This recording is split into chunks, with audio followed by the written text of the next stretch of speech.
It says I'm live. Hi there, and welcome to this day in history for April 22nd. April 22nd is the 112th day of the year in the Gregorian calendar, 113th in leap years, with 253 days remaining to the end of the year.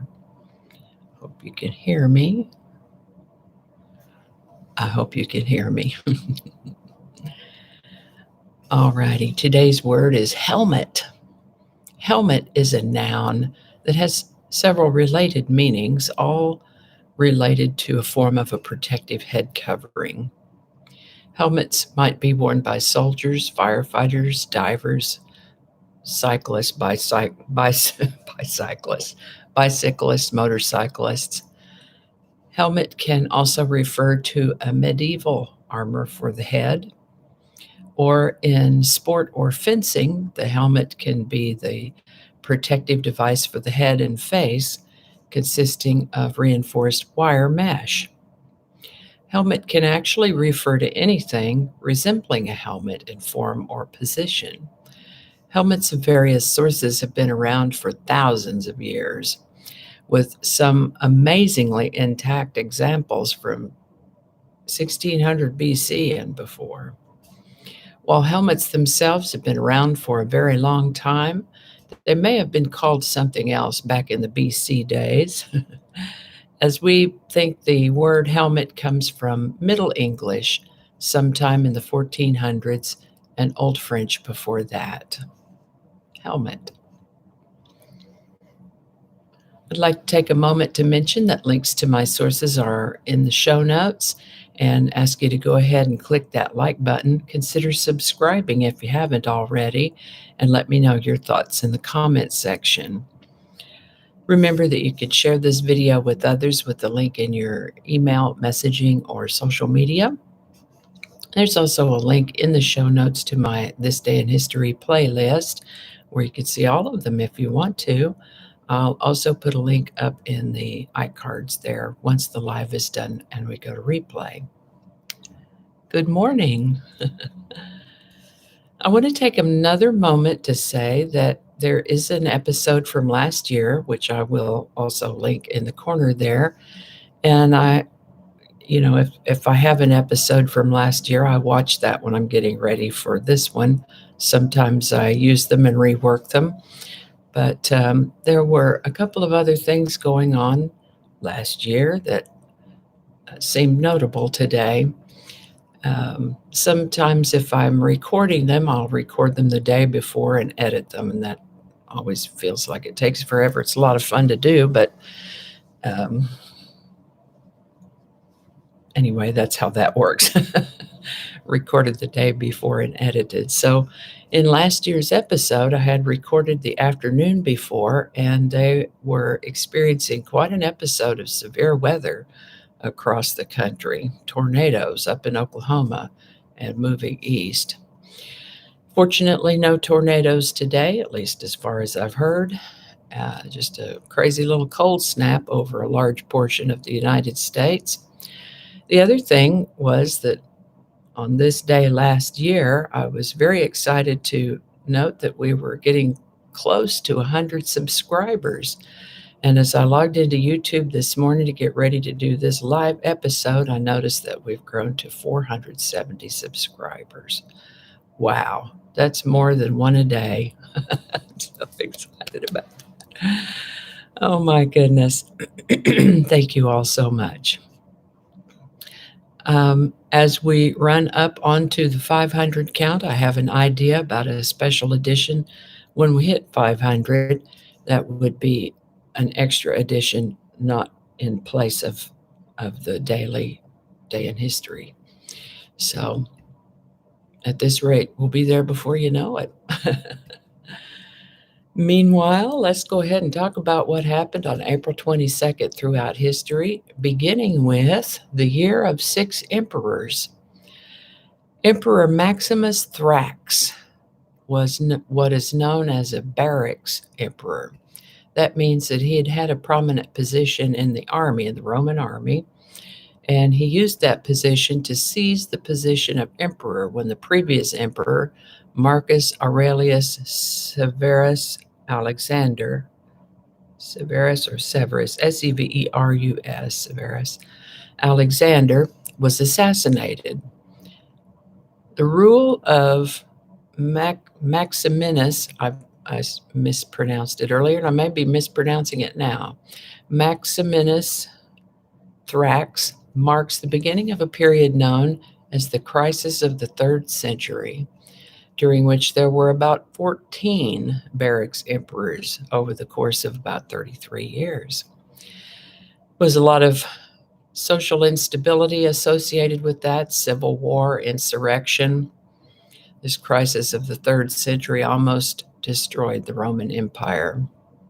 No, if your only tool is a hammer, every problem looks like a nail. And Maximinus, having become emperor by taking the position forcefully upon the assassination of his predecessor, and considering his military background, he had a tendency to behave forcefully as emperor.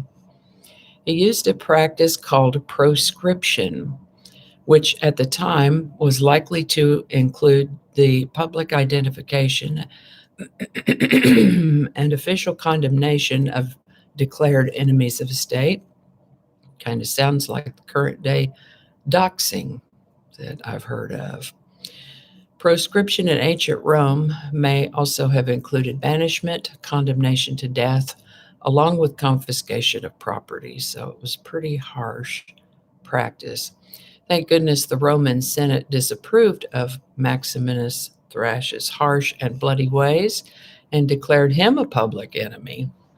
And so it is that on April 22nd, in the year 238, the Roman Senate outlawed Emperor Maximinus Thrax for his bloodthirsty proscriptions and nominated senators Pupienus and Balbinus to the throne. Such names. The U.S. Congress passed the Coinage Act of 1864, which permitted the inscription of the phrase, "In God We Trust," on all coins minted as United States currency.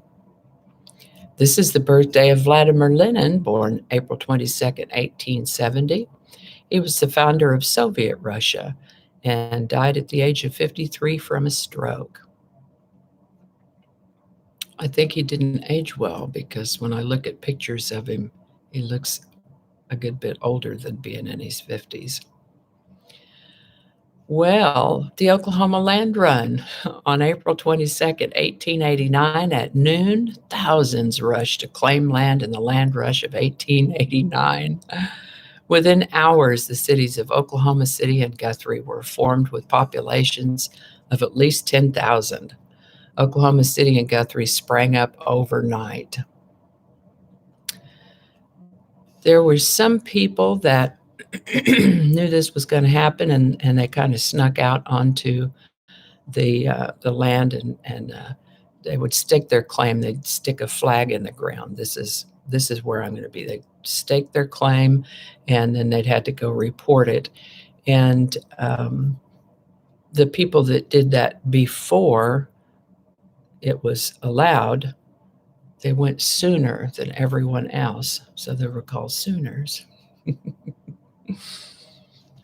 Sooners.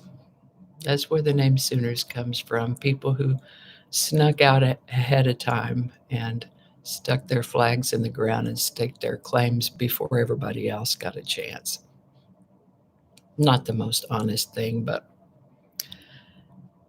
I guess the victors write the history. This is the birthday, pardon me.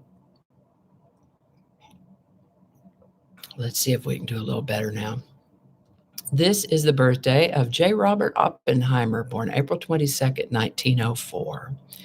He was a theoretical physicist and a professor, and is part of the group credited as the father of the atomic bomb.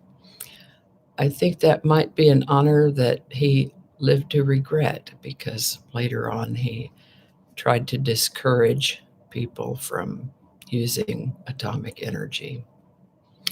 Anyway, he lived to the age of 62. Chlorine gas was released as a chemical weapon during World War I for the first time on April 22nd, 1915. This is the birthday of a man named Carl Lindner Jr., born April 22nd, 1919.